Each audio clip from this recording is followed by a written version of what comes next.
Good afternoon. I'm Sherry Gleed, Dean of NYU Wagner's Graduate School of Public, NYU Wagner, the Graduate School of Public Service. Welcome to the latest collaboration between NYU Wagner and the Century Foundation. Today's discussion, moderated by Errol Lewis, who has joined Wagner this year as our distinguished visiting urbanist, will focus on the future of New York City public space, how it's used and how it should be managed. The use of New York City streets for something other than a thoroughfare for cars is not a new concept. I was just remembering that street fairs have been around a long time. And recently streets have been transformed into permanent public spaces for a variety of reasons, from crafting outdoor seating plazas in Times Square to carving out protected bike lanes. Throughout the pandemic, New York City restaurants turned to the streets, sidewalks, curbs to bring dining safely outdoors. So it is clear that New York City streets and other public spaces can and do serve a variety of needs and will continue to do so. The vital role of streets as public spaces has never been more evident. But the critical question for today's conversation is how should they be managed? I'm pleased to introduce Mark Zuckerman, my partner, the president of the Century Foundation, to tell you a little more about what we'll be doing today. Mark? Thank you so much, Sherry. The Century Foundation is a progressive, independent think tank that drives policy change to improve people's lives. We pursue economic, racial, and gender equity in education, healthcare, and work. We also care deeply about issues in New York City, having called this our home for over 100 years. For example, earlier this year, we partnered with the Robin Hood to develop an ambitious, far-reaching roadmap for New York's incoming mayor to tackle poverty and create more equitable future, which you can find at tcf.org. I'd like to thank our host, NYU Wagner, our esteemed panel, and our moderator for this wonderful event. Now I'm pleased to introduce our moderator, Errol Lewis, here to lead us through a discussion of the future of public space in New York City. He is, of course, the political anchor of New York One News, where he hosts Inside City Hall, a must-watch nightly show about New York City politics, featuring interviews with top political and cultural leaders. I really can't think of anyone better to lead us in this discussion. Errol, over to you. Thank you so much, Mark. And thank you, Sherry. I'm glad everybody is here. I see a couple hundred people have joined us, and I expect more as we go on throughout this hour. And we thank you all for joining us for it. There's been a lot of discussion, as we all know, over the last months in particular, about who should manage our streets, how they should be managed, what the conversation ought to look like, and what kind of outcomes we can all mostly live with. This is one of those questions that every New Yorker's got an opinion about, that every New Yorker has some day-to-day experience with. And there are so many different ways of coming at it. The two people I most wanted to hear from are two people I talk about these things with. Gersh Kunstman is the editor-in-chief of Streets Blog New York. He previously worked for the New York Post and the New York Daily News, and he wrote a weekly column for Newsweek Online.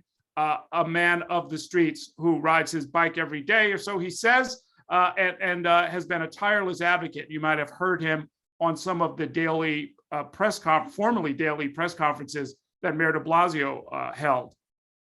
Also with us is Nicole Gelinas, a senior fellow at the Manhattan Institute.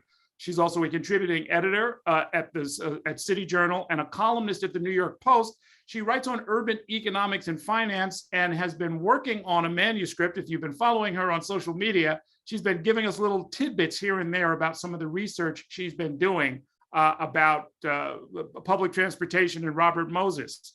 And perhaps we'll hear some of those insights today. Normally when the Century Foundation, the debate of the century, collaboration with Wagner happens, there are clearly defined policies, and there are two people who are arguing for or against a particular proposition. We're going to do it a little bit differently today because there's some overlap. In fact, one thing I like best about both Gersh and Nicole is you never quite know where they're going to come down on a particular position. We've got a lot of particular topics to get to, but I want to start by inviting each of them to talk briefly from their position of who should be involved. Where has the city gone wrong as far as who has the input on how we should deal with our streets? And then once we know generally where they are coming from, we can get into the particulars of how to deal with new vehicles and dining sheds and all of the other debatable topics that are so important to all of us. Gersh, let me start with you. Well, thank you for having me. I would say from my perspective, it's not necessarily who we should hear from, because I think that public input is happening across the board. We're seeing debates at community board levels. We're seeing debates in the press. We're seeing debates in the courts, because there's a lawsuit about open dining, for example. So to me, it's not about input. It's more about who is going to ultimately make these decisions. And right now, the public realm, and at Streets Blog, we think about the public realm as everything from the curb line, from the property line to the other property line of the street.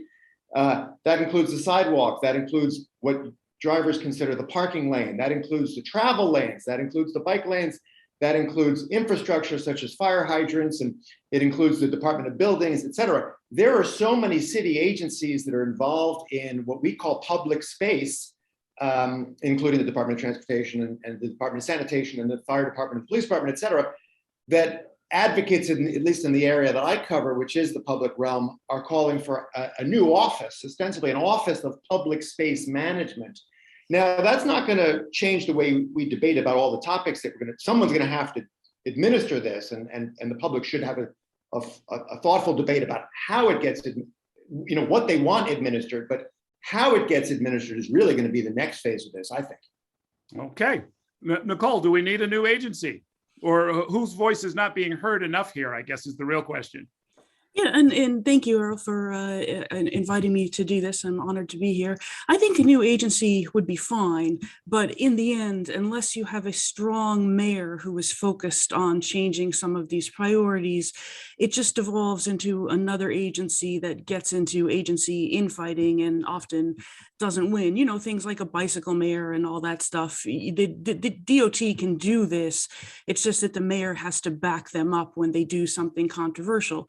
But as to your original question and thoughts, I think it's not so much who should be making the decisions. I agree with Gersh there, but the fact that we still start so often with the default position being that cars and trucks have this supreme right to the streets, and any other user on the street has to fight to get over that perception that the cars and trucks belong there, whether they're moving, whether they're parked, whether they're double parked, whether they're making deliveries, and you do not belong there, whether you're on foot, whether you're on a bike, whether you're sitting at an outdoor table, whether you're trying to hit a ball with your friends in the street. And this default of cars and trucks owning everything between the roadbed and everyone else fighting over a little sliver of them, this has not always existed in New York City. I mean, this goes back to the early 20th century, before the cars came into New York City in the early 20th century. People did share the streets. Children went out and played in the streets. They darted among the horse carts and the push cart peddlers. Yes, there was some danger, but the biggest danger that a parent had to worry about in letting their kid go play in the street was that they might wander over to the train tracks or the trolley tracks and they would get hit by a train. When cars came on the scene, they created a clear, immediate, much greater danger. We had more than 1,000 traffic deaths almost right away, continuing through the Depression. And what did the city do to try to remedy that? The city created play streets. The police department said, we can't have this carnage on the street.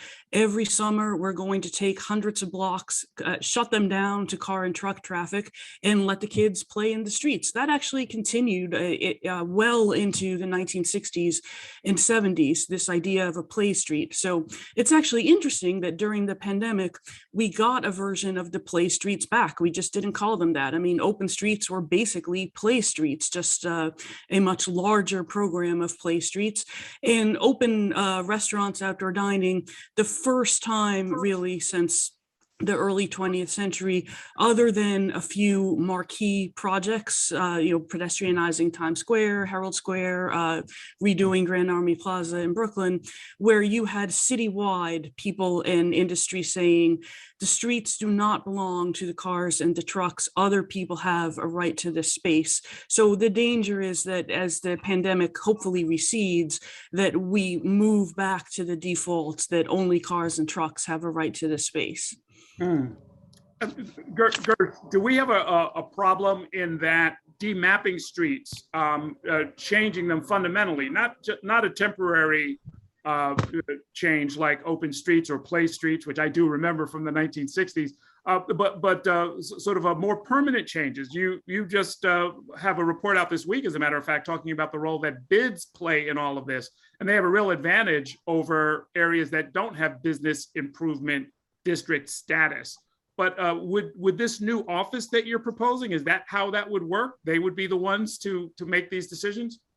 Well, yeah, not necessarily. The problem with demapping streets is there's a whole state process in which you have to alienate the land and demap it. That may not be the solution, and it's something that the Department of Transportation hasn't shown a lot of stomach for. For example, in some of the open streets that have been really successful, like the one on 34th Avenue in Queens, and the one in Williamsburg and in Vanderbilt Avenue and Willoughby Avenue in Fort Greene, they've been very successful, but even the Department of Transportation, when presenting plans for those permanent designs of those open streets, don't demap the streets and they don't make them permanently impermeable to car traffic. There's always going to be cars on those streets, which is something that people forget. And it gets to Nicole's point, which is the ability of car drivers to access every inch of every road across the 6,000 miles of roadway in the city is something that seems to be sacrosanct to the Department of Transportation. The reason why I think advocates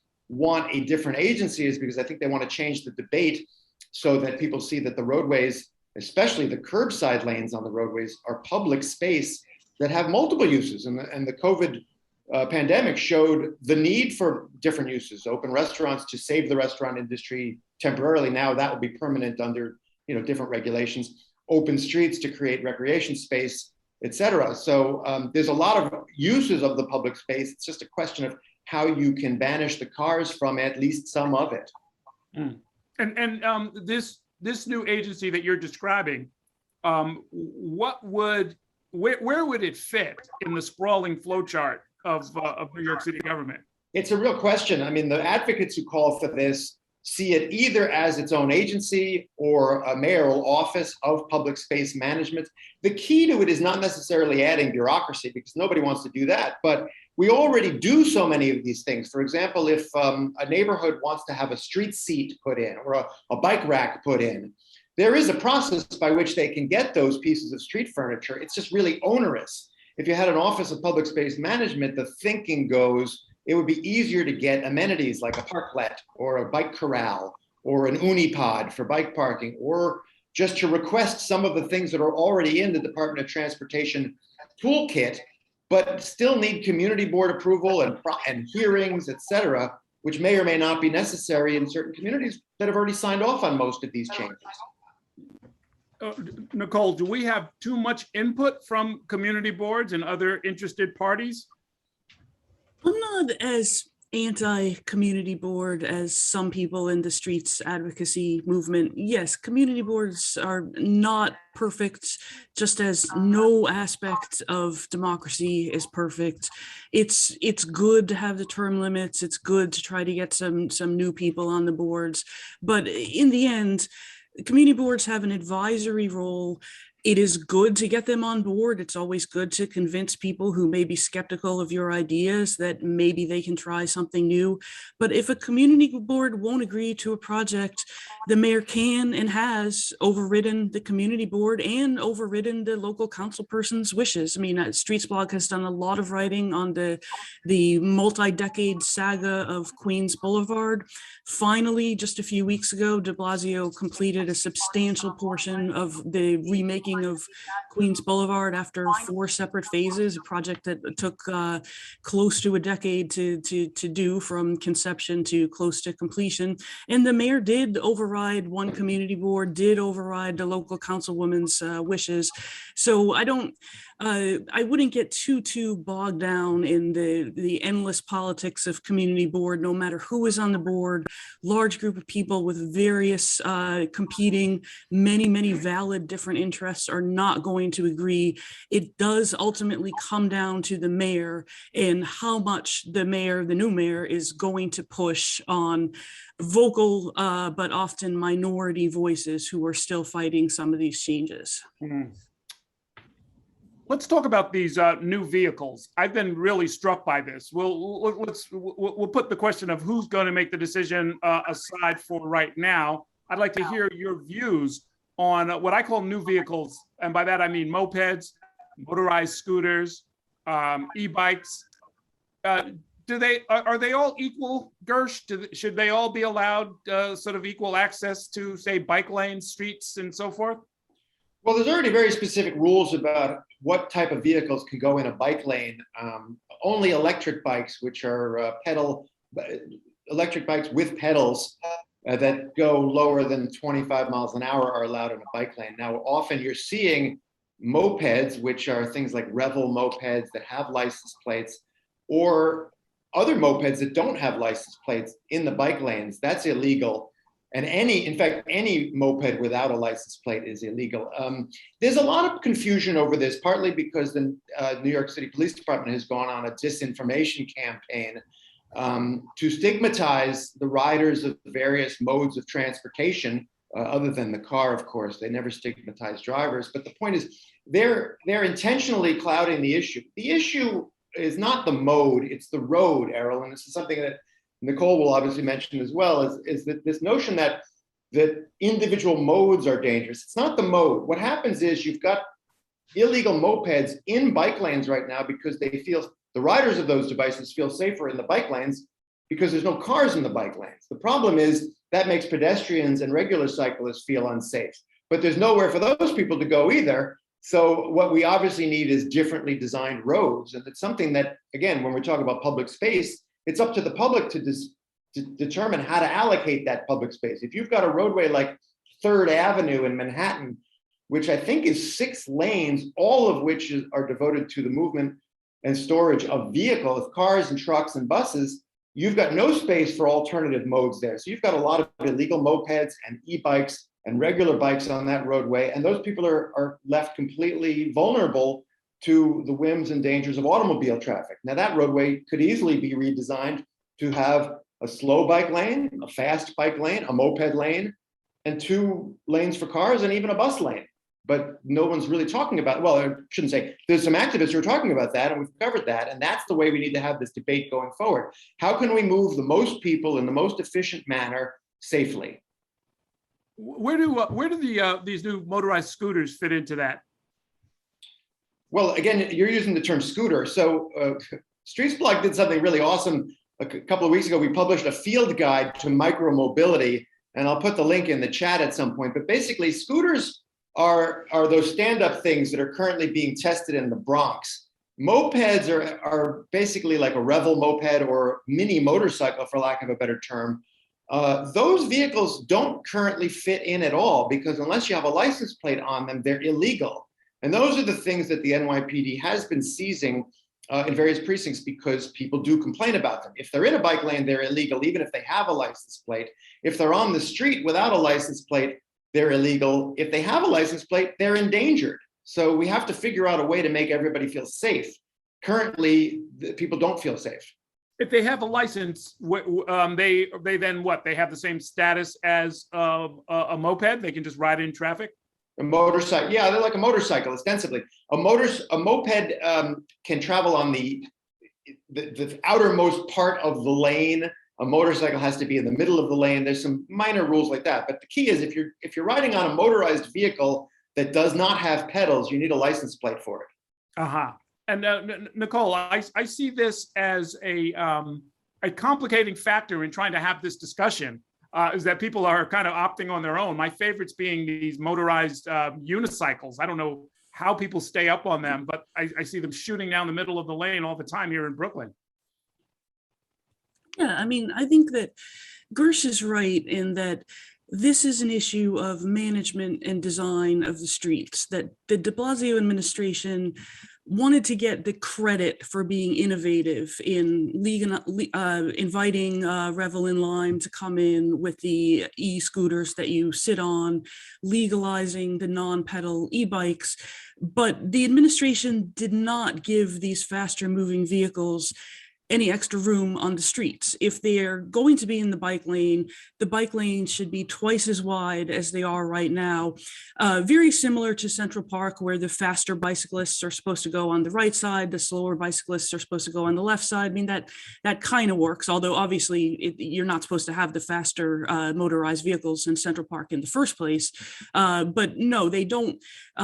Putting faster e-bikes that go over 15 miles an hour, in many cases, the governors are legally disabled or illegally disabled, so they're going more than 20 miles an hour. They don't belong in the bike lanes, and it's just alienating pedestrians and slower pedal cyclists who see these vehicles encroaching in the bike lanes. They need a separate space on the streets, and that needs to be engineered by the city.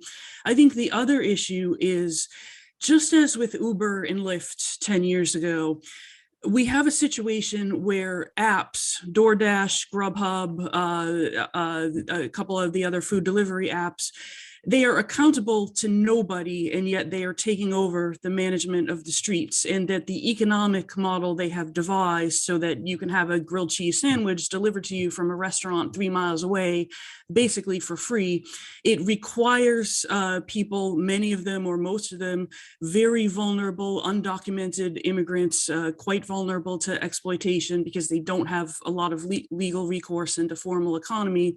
They have to ride the non-pedal e-bikes. They have no choice. They cannot do the job on a pedal bike because they cannot get there fast enough.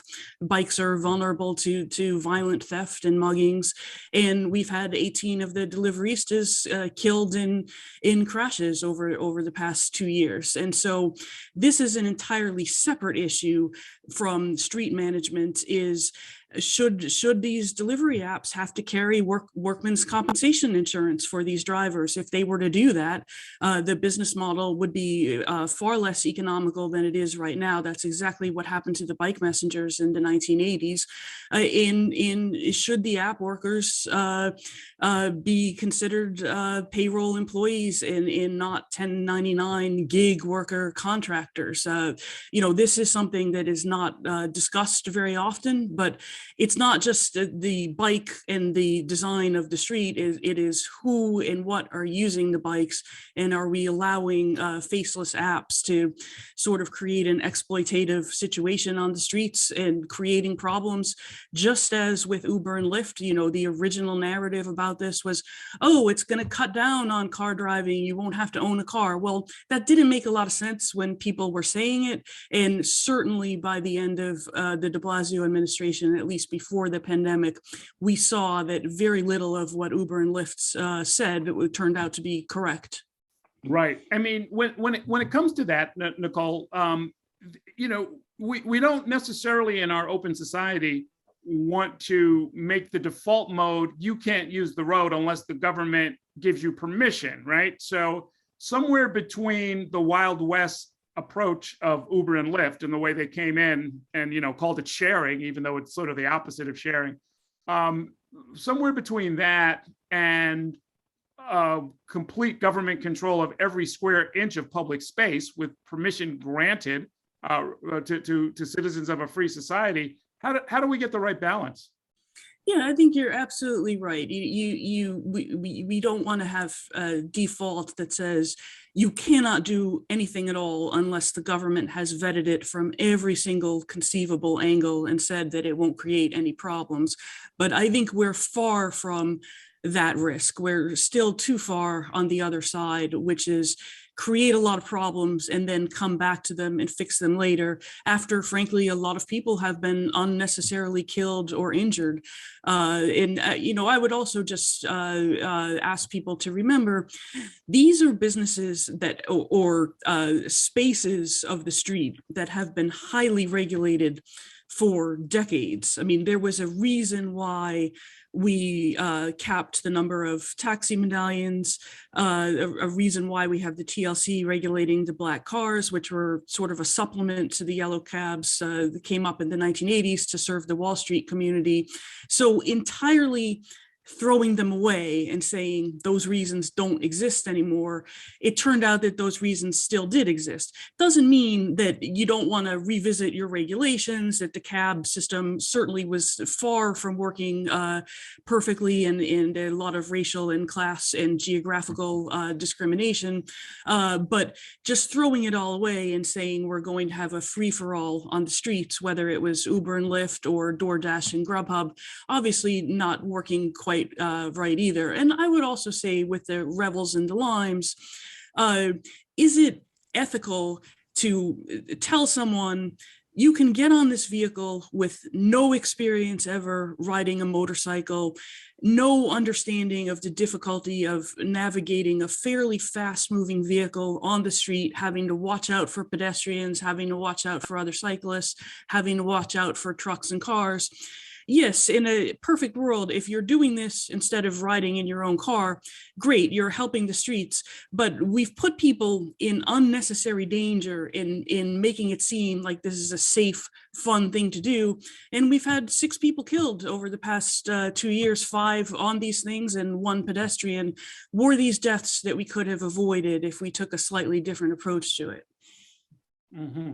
If I go back to the idea of government, you're talking about, Errol, about managing the public space, but I've covered a couple of community board meetings on the Upper West Side where this topic of the Wild West situation on the streets comes up, and a lot of the discussion focuses on, again, demonizing the mode at which these delivery workers get around our city. And there is a discussion about how the city or the NYPD should change the rules or change the enforcement. But the main problem is it's not necessarily managing the public space, it's also managing these apps. And as Nicole said, the way in which they've come in.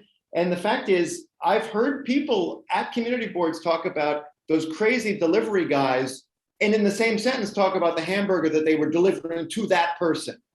And the thing is, when you talk to people about their understanding of the economics of the app food delivery industry, they have no understanding of it. And only recently has the city council moved to regulate at least how these guys get their jobs. In other words, if they can say no to a job because it's a single sandwich 6 miles away, that will prevent a lot of guys from feeling like they need to rush so much. Because right now they're punished by the app companies if they turn down an assignment. So you can imagine this guy's he's in Chinatown and he has to go to the Upper West Side with a delivery. He doesn't want to do it. It's not going to be profitable for him, but he has to, or else he gets demoted, if you will, on the app. That's an area where the city, like it has tried to do with Uber and Lyft, with deadheading charges or cruising charges. The city's failed to do that. It could do something like that with the apps. Yeah, I keep waiting for somebody to step forward on a company like Amazon, where when you're getting your 3rd or 4th delivery in a single day, you start to wonder, it's like, couldn't you guys have consolidated this a little bit? I didn't ask you to come 3 times. I just ordered 3 different things that I thought would come within a week, not all on the same day through 3 different deliveries. Let me change subjects to the dining sheds, a source of. Whoa, did you just use the word shed? That's a pejorative, my friend. Well, I could show you some pictures. Well, let's call it outdoor dining that's not outdoors. Okay, why don't we call it that? Should they stay permanently? Whose decision should it be? How is it that this very contested public space that we're all talking about was simply granted to particular kinds of businesses in a very loosely regulated way, Gersh? Well, it started as an emergency measure, and I think that the surveys I see show that most New Yorkers really did have a lot of support for the idea of helping the restaurant industry, at least early in the pandemic, because there were, well, first of all, people like restaurants, and there was nowhere to go to restaurants, and then all these people were out of work who work in restaurants. So that was an emergency measure that both the de Blasio administration and the then Cuomo administration supported. Now, the question is, what do we do now? And as you know, the permanent restaurant dining facilities are going through the zoning process right now. The city's uniform land use review process is involving all the members of the public at the community board level, the council level, et cetera. So there's going to be a spirited debate about this. I do think when we talk about public space, we do have to remember, as Nicole pointed out from the very top, that the curbside lanes don't really belong to anybody. They belong to all of us. So drivers from the very start have kind of pushed back and said, well, wait a minute, don't take away my parking for dining. Now, a driver has an equal claim to the curbside lane as I do, because I want it to be either a bike lane, or maybe I want it to be a little park, or maybe I want it to be a seating area where I can just read the paper with a cup of coffee. A restaurant owner would love that to be a little dining area. So obviously the public has an interest in this. It's clearly space that shouldn't be given away for free. Even in commercial zone, drivers often pay a small fee to park their car there.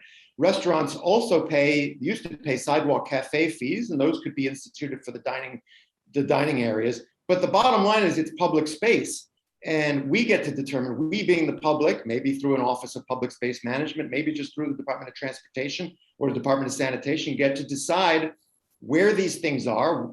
What's the time, like with free speech, time, manner, and time, manner, and place restrictions apply. And nobody would have a problem with that. It's just, we have to have a debate about it. Well, I mean, isn't part of the issue, Nicole, that these are not temporary spaces, right? It's not, I mean, there's some fairly elaborate ones near us by Chelsea Market where, you got to step up into them, and they appear to be air conditioned or heated with electric lighting and all kinds of stuff that makes it essentially indoor, as far as I can tell. But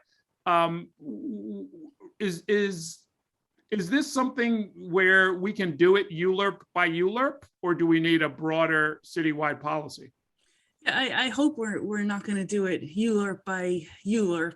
We'll be here in 15 years discussing what to do with the outdoor restaurants if that's the case. But I think Gersh is right that we should start with competing parties having an equal claim to the curbside lane. And one of the problems is, if you go out to 9th Avenue, there's still 5 clear lanes for cars and trucks to use to get down to the tunnels. And all the restaurants are crowded onto the sidewalks, or they're crowded very close abutting the bike lane. So if you're a cyclist, you're in danger of hitting a diner getting up to go to the bathroom. If you're a diner, you're worried about the cyclists. Why couldn't you take away a lane of 9th Avenue, put a lot of the restaurants in the lane, and build out some permanent physical infrastructure so the cars and trucks can't hit the restaurants? But again, we're back to thinking, okay, the cars and trucks have a right to these 5 lanes, no questions asked. But I think it's an issue of pricing. So if we think about congestion pricing, hopefully rationalizing some of the claims to the Manhattan street space, and we think about pricing some of the curbside space. Do we want to have more space set aside for loading and unloading, and that comes with a price? If Amazon wants a space for 2 hours a day, they pay a certain market price for that. If a restaurant wants that space, they pay a price. But yeah, I think outdoor dining also has to be outdoors. Where New York is often the case, we're doing the right thing the wrong way. I mean, it's not outdoor dining if you're building a fully enclosed location, you're heating it, you're air conditioning it, it has little doors to go into the little restaurant pods. So I think it should be more like Paris or Barcelona, where you are putting tables and chairs facing the street. They're outside. Maybe you have a modest covering for a light rain, but it's not something that is supposed to be protected from all weather conditions, and basically creating another indoor structure and doubling the size of your restaurant. I think we'll have to get away from that model, and it violates the spirit of being outdoors. I mean, you're not really sharing the street with people if you're in your own annex restaurant. Right. And I would like to jump in and point out one other thing, because it dovetails with what Nicole said. The most, people think of Streetsblog as this kind of agro bike website, but the fact is our biggest audience and the people we care most about are bus riders. And the thing that gets lost in this debate is public space totally dominated by cars really inhibits the freedom of bus riders to get around. And the problem with that is, when they have these community board meetings, or they have these ULURP process to discuss outdoor dining or bike lanes or whatever, the vast majority of bus riders are not really, they're not at the table. I mean, if we're gonna have a real spirited debate about the use of public space, we have to remember it's not just about people sitting having a coffee, but it's also about people being able to get around And the longest suffering, the worst treated people are people on New York City buses. The de Blasio administration has literally done nothing to help them. I thought they added a certain number of miles of SBS service. I think that's their usual claim, right? Yeah, we got 6,000 miles of streets in New York City. The vast majority of buses run on streets that don't even have bus lanes. Bus speeds, we're doing a story next week, bus speeds, the peak bus speed in the city started at like 7.9 miles an hour. It's now down to 7.4 miles an hour. Now that's a small decrease, but if you're on a bus over time, that adds up. And it's terrible. And I just throw that out there because it is part of the public space debate. Before we leave the dining pods question, there's a specific question around ADA compliance that I've seen referenced here and there. But, visually impaired New Yorkers, others who maybe need to navigate crowded sidewalks have really kind of run into a problem with this. These places are essentially not only off limits to them, but can create trip hazards and other kind of mobility issues for them, right, Gersh? Yeah. Sorry, you cut out for a second on me, so I didn't hear the question. I'm so sorry. Oh, yeah, I was just asking what happens to ADA compliance? What happens to people who are visually impaired and already have in some cases a tough time navigating the sidewalks, and now we've got power lines and trip hazards and step ups and all kinds of other stuff on the sidewalk. It's a disaster, and it's an ongoing disaster that is complicated by the fact that the MTA is not a very ADA compliant agency, and it's complicated by the fact that not every curb has a curb cut that's ADA compliant, and it's complicated by the fact that we're going to soon have electric cars where people are going to charge from their brownstone. I've many times had an electric cord across the sidewalk. And it's complicated by our own Department of Sanitation, which allows landowners to put the garbage out on the sidewalk every afternoon at 4 o'clock. We call that New York's 5 o'clock shadow, when our already narrow sidewalks get constricted by half to accommodate stored vehicles. There's no reason why we can't adopt a system. Well, there's plenty of reasons, but there's no reason why we can't at least debate adopting a system that has centralized garbage collection from a containerized, rat-free vestibule in the street, in the public space. Yeah, I have seen some. Let's talk about that for a minute. I've seen some of the drawings and some of the renderings of curbside receptacles for household trash. One of the issues, especially we see it in the recycling program, is that we need to, Nicole, ensure some level of personal responsibility for one's contributions to the waste stream. And I've seen some designs of smart receptacles, sort of controlled by a key fob, so they know who's putting stuff in, and it can measure and regulate or weigh the garbage that you're putting in. And then there's this larger question of if, as horrible as it is to see people dump their garbage on the sidewalk, which is the standard procedure in New York, I'm not sure how we come up with an alternative that doesn't complicate all of the things that we've been talking about at the curb line. Yeah, I think a good start would be what Gersh was talking about. Don't put the trash in giant sausage bags on the sidewalk where it's yet another impediment to a person using a wheelchair, a person using a walker, person with a baby stroller. You're waiting in line to just walk down the sidewalk at 8th Avenue once they've put out the residential garbage on the corners. If we were to take away some of the space in the left lane of the roadbed from either short-term parking or from loading and unloading, that is a place where you could put some of the garbage receptacles. And in some of the cases, it would be pretty easy to control access to the receptacles because the high-rise building would control that with key access. I mean, instead of putting the garbage in the bags, they would put it in the bin or lock the bins in place. So that's another issue where if we don't assume that the cars and trucks have full access to the roadbed at all times, this can be something where we put the garbage in the road instead of on the sidewalk, and you have more space on the sidewalk. One other thing about the open dining is we have to be careful not to exacerbate the existing racial and economic inequalities in different neighborhoods, where in order to maintain an outdoor restaurant, you have to have a certain amount of disposable income. You have to have a critical mass of restaurants already there. If you go to a place like Fordham Road, there's a bus lane. I mean, they did the SBS, so that's good. And there's plenty of stores, but there's no restaurant. So no one is dining outdoors. You don't have this extra measure to calm the traffic on the street. We had a woman killed in a hit and run crash on Fordham Road over the summer. So we don't want a situation where upper middle class neighborhoods and tourist neighborhoods, because there's a huge demand for outdoor dining, they have the political mass to say, okay, we're going to take away space from cars and trucks.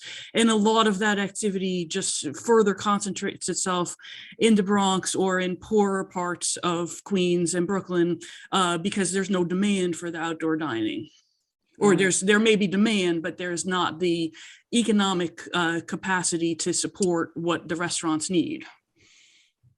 You know, I want to have a brief conversation, and then there's a ton of comments here in the Q&A, and we'll start bringing in some of the viewers into this conversation. If fittingly enough, it was at Wagner where I moderated a conversation at the start of the de Blasio administration with then Police Commissioner Bill Bratton. I'm talking not just about Vision Zero, but about using the NYPD as an enforcement agency to make sure that certain things like, turning into crosswalks and other kinds of vehicle crashes could be prevented, or at least penalized, or, frankly, at least noticed officially by the city and dealt with. And Gersh, I've seen a lot of your writing. I know there's been a lot of frustration. I know there've been a lot of promises either unfulfilled or outright broken as far as some of the advocates are concerned. My question, I guess, is there a rethinking of this? Is the NYPD perhaps not the agency to do some of the things that initially advocates hoped would be done in pursuit of moving us toward Vision Zero? Well, the NYPD is a flawed agency for this type of work for multiple reasons. Obviously, racial bias is at the first and foremost. Most interactions that Americans have with police forces are in their cars, and a lot of those don't end well. But the other issue is the New York City Police Department officers spend an enormous amount of time in their cars, both on the job and also when they commute in from the suburbs where 51% of them live. So these are not necessarily people who, unless they are properly trained, have an inclination to see the road as public space. We have written countless articles about police officers not even being aware of what the rule of the right-of-way law is, that cyclists and pedestrians have the right-of-way ahead of cars. They often don't even know that rule. Now, in the early part of the de Blasio administration, there was a brief increase in ticketing by police officers for right-of-way violations. And that was a good thing because it at least sent a message that drivers needed to be more concerned about people they're turning into.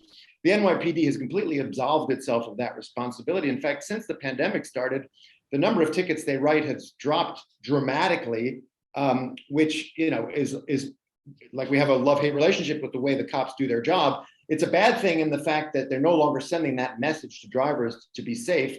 But at the same time, they're not the right agency to do this work anyway. A lot of this can be done through automated camera enforcement. I know a lot of people in Staten Island are always writing me about how much they hate the speed cameras. But the fact is, a speed camera doesn't even spit out a ticket until you're going 11 miles an hour above the speed limit. And on a road that has a 25 mile an hour speed limit, if you're going 36 miles an hour, you're really going too fast. You should get a ticket. And automated enforcement can be expanded to right-of-way violations, because you can have a camera that sees if a car is turning into a crosswalk, et cetera. There's ways to do this. The NYPD is not doing that part of the job at all. Okay. Let me pull some of these questions. There's a whole lot of them here. Some of them are observations. Some of them are. Okay. Here's one, and this is for Nicole. Nicole, please check the assumption behind your comment about equity. The demand for street bed dining is not coming from upper middle class and upper class residents. it is coming from restaurant owners in restaurant and bar-rich neighborhoods. That is an important distinction. Wanted to put that out there. I don't disagree. I mean, it's, I think the reason we've spent so much time on this topic already is it's a hugely complicated topic. And this is an issue of over tourism. Obviously we have seen the opposite of over tourism over the past 18 months, but Lower East Side, the most liquor licenses per capita, 9th Avenue, many of the restaurants that were there 10 years ago that were based on someone sitting down for 2 hours and having a meal have been replaced by restaurants that just want to sell as many young people as many cheap drinks as they can and then move along. So yes, an issue of what should be the regulation of activities for people who are in a neighborhood on a transient basis versus the people who live there full time, and noise issues, litter issues, and so forth. But it's also a simplification to say that New Yorkers are not dining outside in their own neighborhoods. I mean, we dine at the pizza store downstairs from us. We dine out on 9th Avenue. I've gone out to Jackson Heights and dined out there with people who live out there. I mean, there is some middle ground where all of these things start to become true. I mean, New Yorkers are using these things, but the restaurant that you're enjoying one day may be annoying you the next day when you're not sitting there. Instead, you're listening to the noise. Right. And I would point out, Errol, I know you want to jump on, but if we're talking about equity at all, we do have to mention this whole idea of business improvement districts and how they've taken a real leadership role in defining what is public space versus private space. A business improvement district is ostensibly a private business organization. And the vast majority of these districts exist in relatively wealthy neighborhoods. I mean, obviously there are business improvement districts and small commercial zones in all across the city, but the footprint of the bids are in very high income neighborhoods. Yeah, well, it's interesting. I was interested to see your report, Gersh. I was once upon a time, a long time ago, I was on the board of the North Flatbush bid. And as you may know, there was a brief period where I ran a merchants association over on Fulton Street in Fort Greene. So I learned a lot about how a lot of this stuff works. And there is nothing like just, putting aside everything else, like whether or not they should be standing in the place of taxpayer funded agencies and so forth. The reality is there's a granular focus on what's going on like a 5 square block area that you really just can't replace. There's very few agencies in government that can replace that. And I was interested to see in your report that they come up with a lot of interesting innovations and ideas, but your report also reflects a certain uneasiness that in the end, these are private commercial enterprises. And they're, if you start raising issues like, what do you do if there are homeless people in the area? It starts to look a little bit different. What's your sense of should there be more bids? Should they have less power? Should they be an organized constituency that provides some innovation to the city? Well, it's funny, in the story, we talked to an urban planner who talked about the idea, like, Europeans don't really understand why we do it this way. Like, in other words, we tax businesses at a district level to provide services in a small area so that we can keep citywide taxes and federal taxes and state taxes lower. I mean, we don't really invest in the public realm, which is why I think advocates keep talking about this Office of Public Space Management, because at least someone would be in charge of managing the public realm. We think of the public realm as like all the extra stuff, and it's not. It's really central, as the COVID pandemic showed. Yeah, it's one of those positions. As I was reading the proposal, I was thinking it's like, this is something we should give to the public advocate. Write it into the charter. Elect somebody who that they're going to deal with it. It seems to be an office that maybe needs a little bit more mission direction. Here's a oh, okay. This is Gersh. You can answer this. TA, I think they mean transit alternatives, has called for transportation alternatives, has called for 25% of road space to be reallocated for people. With what funds could the next administration draw to fund major street redesign and improvements, federal or state funds or new city taxes? Well, I think there's a lot of different funding streams, including all of the three that are mentioned, and also including whatever fees that restaurants pay, for example, to use one or two curbside spaces for that could be repurposed for the public realm. There is federal money. In fact, I believe the Build Back Better Act and the infrastructure bill include some public realm, and also there's money for ADA improvements. There's sanitation department budget for garbage corrals, for example. There's any number of ways to do that. Most of it just involves public will. It's not so much money, at least for a lot of this stuff, because we already are wasted. We already priced the curb too low. I mean, in other words, when somebody parks a car in a commercial district and puts 2 quarters in the meter, that's not the market price. When we allow Amazon to come in and sit at a curb for 2 hours and we don't charge them anything, that's where money has to come from. Uber deadheading fees, Amazon deadheading fees, et cetera, et cetera. I would slightly respectfully disagree with Gersh on, is it an issue of political will or is it an issue of money?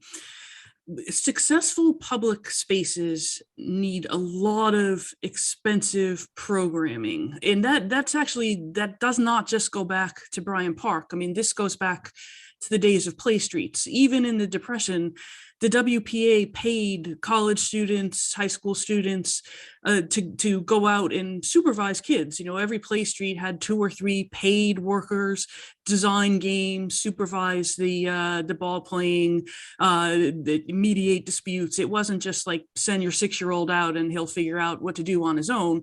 And then, of course, the Police Athletic League also took donations to fund a lot of those programs well into the modern day. So in Bryant Park, constant, relentless programming, the pedestrian plazas in Herald Square. You can't just sort of like throw chairs and tables out there and say, okay, we'll just let people do what they want. I mean, public parks also need a great deal of maintenance and operation funding. You have to pay people to tend to the greenery. You have to pay security workers. So we do have to think about what are the operating funds that we are going to set aside for those things. Generally, they haven't come from the federal government. There's no reason why they couldn't, but there's not a lot of talk about a multi-billion-dollar program to do that. So where would those operating funds come from to make sure that this extra public space doesn't kind of become dead space that people resent? Well, I would point out when I talk about the funds, I mean, it's political will is reallocating those funds. For example, and also we see that volunteer groups on 34th Avenue and other successful open streets have done a world of good, literally by just citing some tables out there. And originally, one of the great innovations in public space in Herald Square and in Bryant Park before they were bids was just putting out tables. And people said, oh, they're going to steal the tables. No, people just move the tables around and people use them. So there's ways to reallocate. Listen, if we don't spend money on giving kids play streets, we're going to spend money on all the ways we failed those kids, whether they get incarcerated or they need drug treatment or whatever. Like we need to accept the fact that, letting kids play in the street is going to help them develop independent thinking, independent lives, et cetera. There's so much documentation that we're spending way more after the fact. And that's just political will.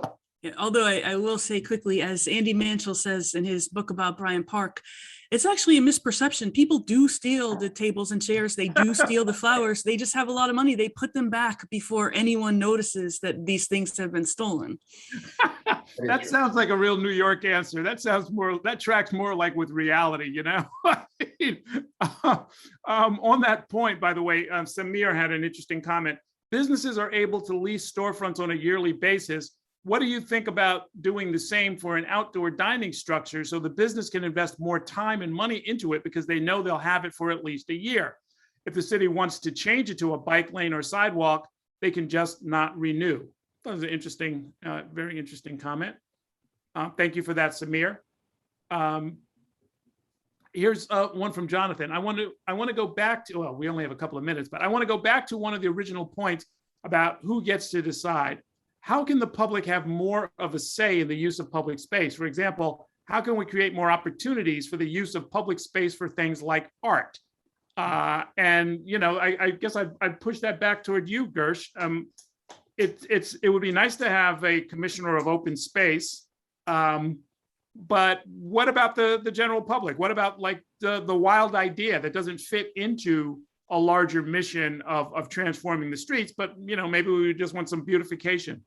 Well, I mean, the DOT can have, or this Office of Public Space Management could have a toolkit, a bike corral, a parklet, a plaza, a daylighted intersection, and that residents of the block or residents of the community can say, okay, from your toolkit, it's your toolkit, we want A, B, and C, but we don't want D. I don't see why that has to be an issue. Right now, the community boards serve a lot of that role, but the problem is the community boards are even though there's 51 of them, they're too macro. A community board might not realize that there's a need for a single bike corral on East 53rd Street, which, by the way, there is, and whereas the residents of East 53rd Street or the business community of East 53rd Street might realize that, and there's an existing toolbox for that. Maybe a school, a public school wants to have a plaza block in front of the school, no cars during school hours. Well, there's an existing DOT design for that. Why can't we implement that? Well, because it goes up the pipeline, and then people don't realize that the people on that block might want it, but maybe somebody else doesn't want it. I mean, I don't know if there's an easy answer to that, but there is an existing toolbox that the city has set up. Why don't they open the damn toolbox? Yeah, very good point. We have only a couple of minutes left. I wanted to invite each of you, I'll start with you, Nicole, to give your best 60-second pitch to the incoming administration and the city council or the city council.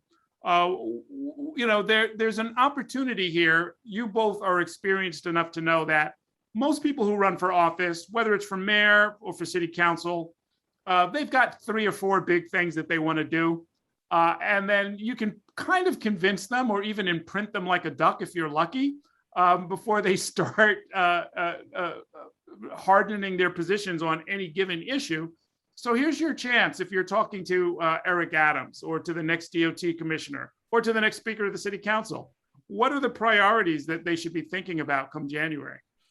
I think one important thing is that Mayor Adams has to do a high-profile project that will anger an important, powerful constituency on this topic very, very early in his first year to send the signal that he's not going to be held hostage to the powerful interests when it comes to transportation. So, for example, de Blasio just killed the project for extra sidewalk space and a bike lane on Fifth Avenue, even though a woman was killed biking to work during COVID right in that section on 59th Street and Fifth Avenue. So it would be an important, powerful signal, not just on the merits of the project, but to say, I am going to revive this project and I'm going to do it in my first quarter as mayor, and people can complain behind their cloak of anonymity to the newspapers, and they can, write their little slideshows, but I'm going to do it and I don't care, much as Bloomberg did with Times Square. I think on the bigger management meritorious issues, I'll steal my friend Matthew Dow's idea that we should have a deputy mayor for all transportation issues, to actually have someone who has the ear of the mayor every single day, multiple hours of the day, mediating some of these disputes. Does the police department say we can't close off this street? Well, why not? A commissioner at the same level as the police commissioner can't challenge the police commissioner, but a deputy mayor can do so if he or she has the support of the mayor. Interesting. Gersh. Yeah, no, I'd be remiss if I didn't say that there are some big ticket items that are not part of our discussion. Obviously, police reform, housing, et cetera. So I don't want to overwhelm the new mayor, but I would say there has to be massive, big projects. And yes to what Nicole said, and extending the subway, the Utica Avenue line, et cetera, that had been talked about for years. Massive investments in public transportation. Massive bus lane installations, massive car-free busways, massive pedestrianization. I mean, you go to Europe, and I hate to always bring up Europe because, we're not Amsterdam. Well, we sort of are, in the sense that we could pedestrianize massive parts of this city. If you go to any European city, there are whole areas of the city where certainly deliveries can be made, but there's no threat of violence from car drivers. But the key is massive investment to get people around outside of their cars. And that does include what Nicole mentioned earlier, widening the bike lanes so that micromobility modes, which are ultimately going to save our city from being flooded in 30 years because of global warming, have the ability to move around safely. We want to get fewer cars. We want people to move around safely, without pollution, and efficiently. Buses, micromobility. Okay.